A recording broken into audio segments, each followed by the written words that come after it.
Morning, everybody. Morning, Rabbi. This week's Parsha is Parshas Ki Tavo, and the pasuk starts off. The Torah starts off. V'haya ki Tavo ha'aretz, and will come the time when you will arrive to the land of the promised land. Hashem lekecha noislecha, that God gives you as inheritance, and you will settle in the land. And then we have an obligation to take from the Shivas Haminim, the 7 fruits, 7 species that the land is blessed with. That every time there's a crop that grows, we take the first crop, we bring it to Yerushalayim, and we thank Hashem for the blessing of the land and for everything that He has given us. So there's an interesting story, and we'll connect it soon with this concept. There was in the times of the sages of going back 2,000 years ago, the Talmud. There was a great rabbi that he was teaching his students, and his colleagues that were all talking together. And he concluded his class. The rabbi was Rav Ashi. Rav Ashi concluded his class, and he said that tomorrow we will talk about our 3 friends, the 3 kings, our friends. Achav, Yeravam, and Menashe. Historically, there were different types of kings. And when the Jewish people split, there was a split of the kingdoms. They're considered the good kings and the not good kings.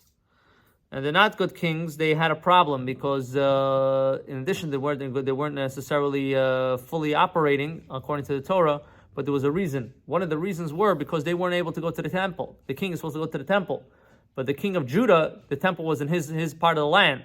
So the secondary king wasn't a real king. A, they weren't from the tribe of Yehuda. And B, they weren't able to be in the temple, so they kind of made their own religion. So they followed a lot of idol worship. So Rav Ashi, knowing that, he said that these three kings, they're not exactly our rabbis, they're our friends. Like he degraded them a little bit. So that night he had a dream, and Menashe, one of the kings, comes to him in a dream and says, I want to ask you a question. You're calling me your friends. Let me ask you a question. When you cut the bread, where do you cut the bread from? Where do you cut the bread? So he says, I don't know. Cut the bread wherever you cut it from. So he says, no, there's a place where you're supposed to cut the bread. So he says, I don't know. So he says, how are you calling me your friend if you don't know what it is? I know more than you. So he says, okay, tell me where. So he says, you have to cut the bread from the place where it starts to get brown first in the oven. Why?